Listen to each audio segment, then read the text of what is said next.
I got a new Keurig machine. I'm so excited. And it's colorful.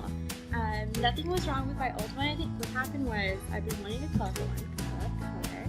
And my old one was all black. And I got like the first version of it when it first came out. Like my parents bought it for me because I was spending too much money at Starbucks. I got it in college. And I also tried to clean it. So luckily my parents are getting a cleaned one, barely.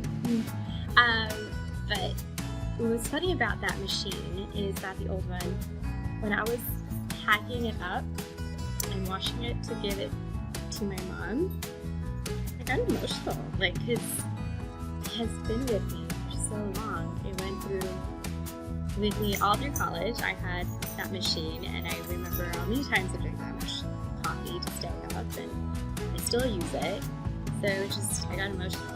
I didn't think I would, because it's a coffee machine.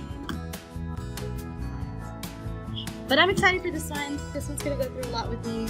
I'm still in grad school, and I've already been having headaches and emotional, of course. But yeah, here's my new machine. Ah!